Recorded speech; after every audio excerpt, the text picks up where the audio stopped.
Madame la Présidente, Madame la Vice-présidente, mes chers collègues, nous tenons à saluer le principe de l'élaboration d'une stratégie culturelle avec une vision pluriannuelle. Elle est le fruit d'une collaboration avec tous les acteurs de la culture dans notre région. Les acteurs de la culture sont un pan très important de notre économie, avec près de 40 000 emplois, auxquels il faut ajouter les emplois induits ainsi que leurs liens avec la dynamique touristique, mais aussi la dynamique économique dans son ensemble, d'autant que les entreprises ne s'implantent pas dans les déserts culturels. Cette stratégie culturelle est donc là aussi pour répondre à cet enjeu majeur d'un développement culturel équilibré sur l'ensemble du territoire régional. Nous vous félicitons que, malgré les restrictions budgétaires liées à la crise sanitaire et aux coupes financières dans les dotations, le budget de la culture reste stable et a même augmenté en investissement pour permettre le plan LED. Et nous vous en remercions. La région a défendu au maximum de ses possibilités les entreprises culturelles régionales qui ont vécu une période extrêmement difficile pendant la crise sanitaire. Néanmoins, la période post-crise risque de révéler une certaine casse qui pourrait avoir de lourdes conséquences.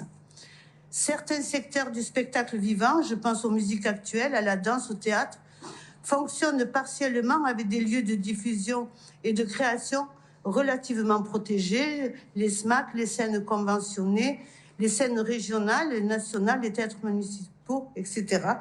Mais la vitalité et la diversité de la création se font aussi dans le secteur privé, dans des petites et moyennes salles qui sont très nombreuses en Occitanie. Le rôle de ces lieux de création et de diffusion est majeur. C'est de là qu'émerge la nouveauté. La période post-fermeture administrative s'avère très difficile. En effet, le Covid est toujours là et le public n'est pas au rendez-vous.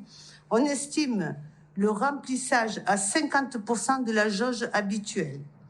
Le danger qui nous guette est carrément la fermeture d'un nombre de lieux culturels.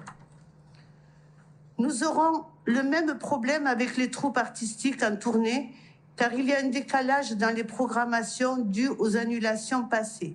Les intermittents du spectacle, quant à eux, ne seront plus protégés avec, en ce mois de décembre, la fin de l'année blanche. Il va donc falloir être très vigilant et rester à l'écoute de la profession afin de venir en aide aux structures les plus fragilisées.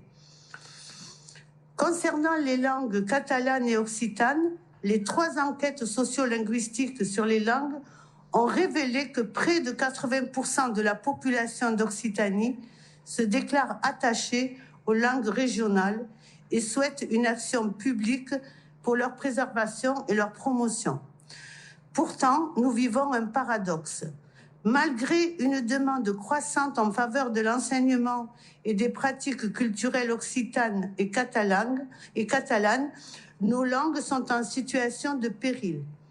Le monde contemporain voit partout s'appauvrir la diversité linguistique et culturelle au même rythme et pour les mêmes raisons que la biodiversité. Le plan pour nos langues, annoncé dans la stratégie culturelle, répond brillamment à l'appel de l'UNESCO, qui est de faire de la diversité linguistique et culturelle l'un des enjeux majeurs du siècle.